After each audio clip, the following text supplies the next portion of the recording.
And good morning. I'm Gary McNamara along with Eric Harley. John Stemberger is a practicing attorney in Florida and founder of the OnMyHonor.net coalition. He's an Eagle Scout and former Scout Master. He's launched a new organization to keep sex and politics out of the Boy Scouts of America. OnMyHonor.net, again, is the website, and John joins us right now. Hi, John. Gary, how are you? Hey, we're doing great. Thank you for being here. Tell us about the organization, and is BSA supporting your organization? Well, we are concerned parents and Scout leaders, Scout Masters, Boy Scouts alumni, donors to Scouting, and a number of folks who just want to keep sex and politics out of Scouting. And as many of you know, there has been a new effort after a 2-year study from 2010 to 2012 where the BSA actually affirmed that it was in the best interest of the boys in the program to not allow homosexuality, open homosexuality, and to affirm their policy that they've had historically. Within months of that decision, they had tremendous pressure from the culture at large and also from some more left-leaning churches that said, hey, we have openly gay priests in our church, but yet we can't be Scoutmasters, so we need a Scouting that's going to accommodate our faith. And so as a result of that, the leadership of Scouting has begun a process where they're now attempting to allow open homosexuality. And we just think this is utterly inappropriate where children are involved. Just so you know, the disclaimer here, both Eric and I were in the Boy Scouts. I am also an Eagle Scout. And so when I received a couple of weeks ago the survey from the Boy Scouts of America that wants my opinion, I didn't like the way that the survey basically was a, multiple choice question. What do you think about gays in the Boy Scouts? Because there's two things.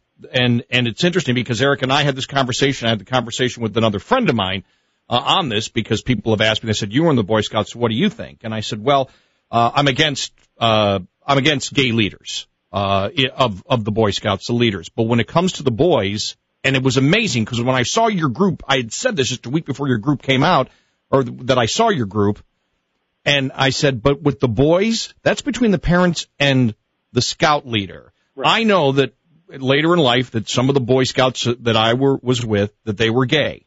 Yep. Later on in life, we found that out.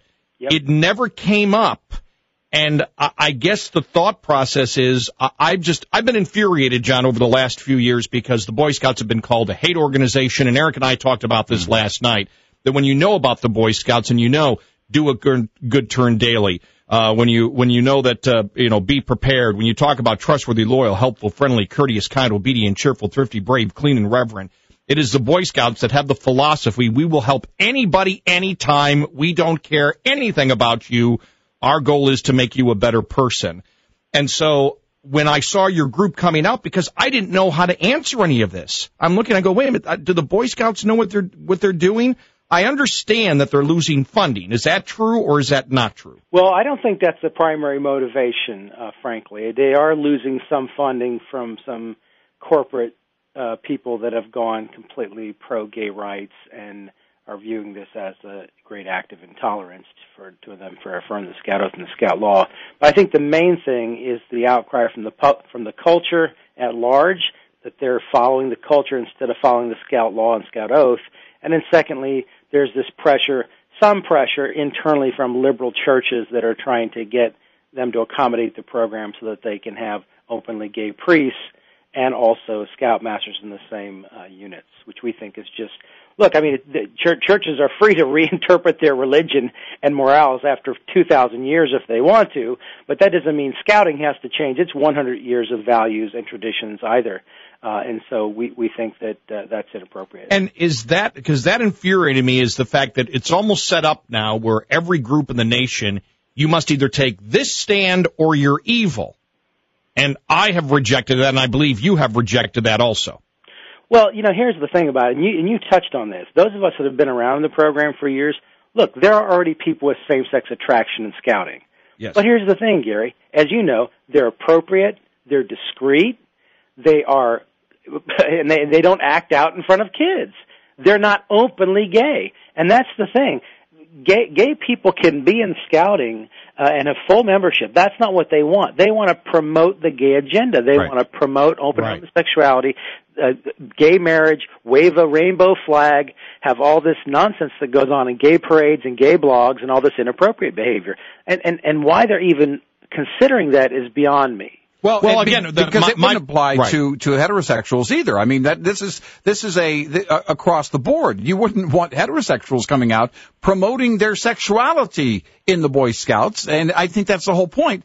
That's not the design of the organization. That's not what the organization was designed to do. Well, that's exactly right. Well, what has your response been so far to this?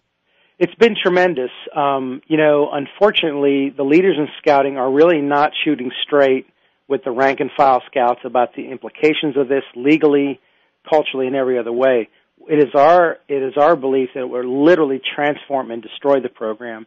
It will transform it into a risky proposition for parents, where if they're going to have each group, each charter unit determine are they pro-gay, not gay, if a parent has to go through that, they're just going to say forget it. Right. Additionally, and more importantly, legally, if they were to do this, they will retreat from the U.S. Supreme Court's legal protection under BSA versus Dale, and it will be literally millions of dollars will be spent in litigation under suing unit charters under non-discrimination laws, starting with secular groups like VFW and schools, and they'll just say, look, this is not worth it. I mean, they will abandon scouting because it won't be worth it.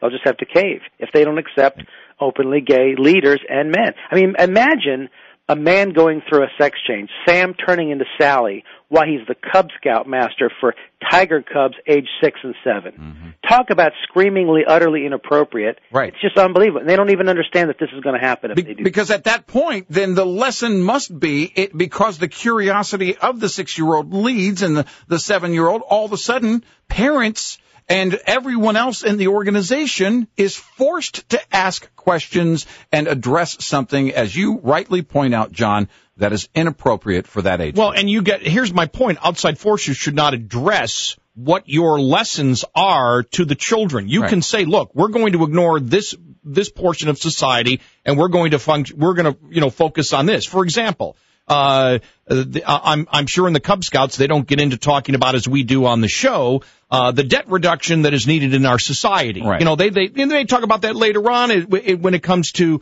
some of the merit badges that you may take, but in the Cub Scouts you're not going to deal with that. It's the parents and the scouts that set the agenda of what they believe will make a better boy, a better teenager, and a better man.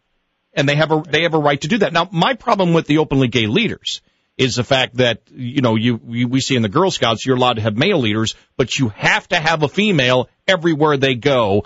I just don't want to get into that. I don't want to get into that. The possibilities of lawsuits are just huge there also.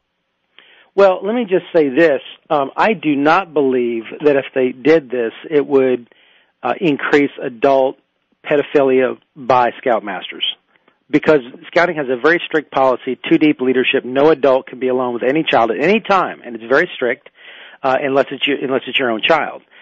What I think is going to happen, however, is you will see boy-on-boy sexual contact that will just explode and will result in further public scandal, in addition to the untold tragedy of just the sexual, physical, emotional abuse to just countless boys. And let me tell you something. If even one boy is going to be violated and have to live with that for the rest of their life, they should be ashamed of themselves for even considering this.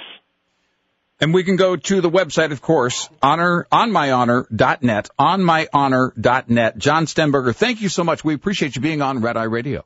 Thank you.